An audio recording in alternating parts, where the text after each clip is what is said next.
थी समता और समानता में, तो कौन सा व्यवहार अपन लोगों ने अपनाया? समानता का। तो समता क्या है, अब इसको समझना है। तो जैसे हमने गुलाब जामुन बांटे, आपको आपको आपको सभी को, आपको भी दो, आपको भी दो, आपको भी दो दिया गया, आपको भी, आपको। हो सकता है 2 गुलाब जामुन में आपके आत्मा को संतुष्टि ना होती हो,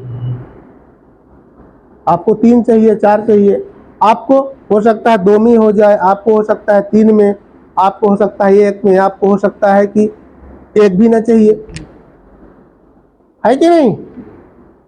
तो हम तो सभी को बराबर बांटे, बिना भेदभाव किए सबको बांट दिए, तो समानता की बात हो गई। लेकिन जरूरत आपको कितनी की थी, आपको कितना था, आपको कितना था, आपको कितना, जरूरत के हिसाब से आपको उपलब्ध वो चीजें, वह संसाधन नहीं कराया गया। अगर जरूरत के हिसाब से जो चीजें और संसाधन उपलब्ध कराए जाते तो उसको क्या बोलते हैं? समता। अब स्कूल में हम मध्याह्न भोजन की अगर बात करें, बहुत सारे बच्चों को हमको मध्याह्न भोजन देना है, लेकिन कोई बच्चा खा के स्कूल में घर से आया है, कोई बच्चा नहीं खा के आया है, ठीक है। लेकिन जब मध्याह्न भोजन की स्थिति हम बच्चों को परोसते हैं, तो सभी बच्चों को एक जैसा संसाधन या एक जैसी चीजें या एक जैसे सामग्री बच्चों को उसी मात्रा के अनुसार उपलब्ध करा देते हैं। लेकिन कुछ बच्चे ऐसे होते हैं कि उसका तो उपयोग किए, कोई बच्चे खाते हैं, कोई बच्चे नहीं खाते, कोई कम, कोई ज़्यादा, लेकिन कोई जो भूखा है तो उसको ज़्यादा उसकी आवश्यकता है। तो उसके हिसाब से हमको ये देखना है, उसकी ज़रूरतें जो हैं कुछ और ज़्यादा है, तो उसको हमको और उसके हिसाब से, ज़रूरत के हिसाब से वो संसाधन, वो सामग्री उसको उपलब्ध कराना चाहिए। स्कूल में बात हम करते हैं पढ़ाने वाली या सिखाने वाली, स्कूल में इसको समता के रूप में कैसे देखते हैं? शैक्षिक क्षेत्र में तो हमने कोई भी अवधारणा बच्चों को पढ़ा के चले गए या सिखा करके चले गए। हो सकता है हमारे बच्चे बहुत सारे, क्योंकि ये धारणा ही है, मतलब ये है कि कोई बच्चे जल्दी सीख जाते हैं और कोई बच्चे जल्दी नहीं सीख पाते। हम बात किसकी कर रहे हैं? समानता की कर रहे हैं, ठीक है। पर समानता कब होगी? जब हमारे सभी बच्चे उस अवधारणा में, उस क्षेत्र में पूरे दक्ष होंगे, तब ना कि हमारे बच्चे इस क्षेत्र में सभी दक्ष हैं। लेकिन कोई बच्चा सीखा और कोई बच्चा नहीं सीख पाया, तो जो उसमें असमानता रह गई, जो बच्चा अभी उसको नहीं सीख पाया, उसकी अभी जरूरत है सिखाने की, तो उसको हमको सिखाना चाहिए। और जब सिखाएंगे तब तो फिर बराबर समानता की श्रेणी में बच्चे आ पाएंगे। तो उसके जरूरत को अपन को देखना है कि बच्चे की जरूरत क्या है। बात समझ में आ गई ना? तो कुल मिलाकर के जो समता है तो न्याय की बात करता है। किसकी? न्याय की बात करता है। समता निष्पक्षता की बात करता है।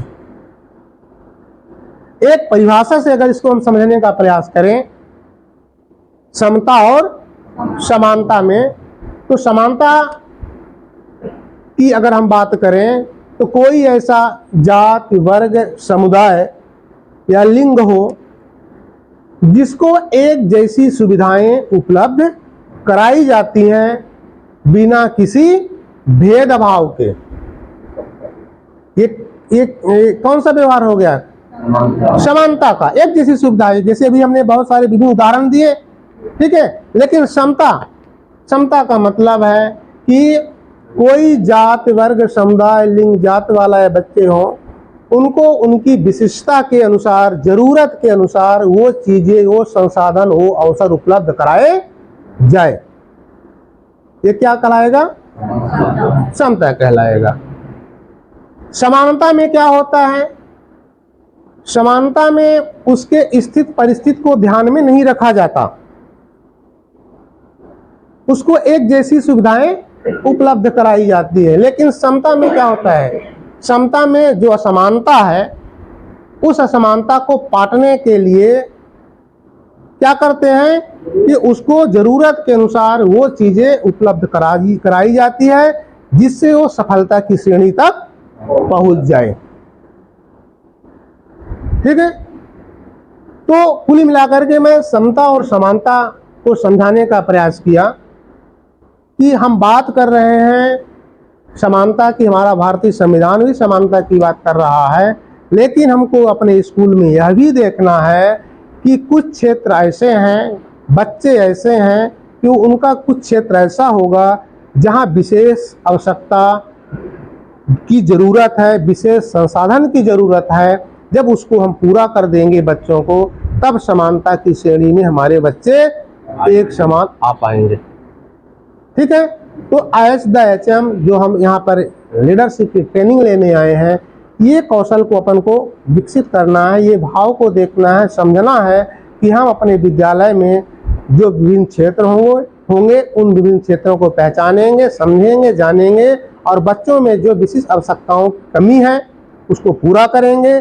जो असमानताएं हैं उस असमानताओं को दूर करते हुए बच्चों को समानता की श्रेणी में लाने का प्रयास करेंगे, उच्चतम श्रेणी पर लाने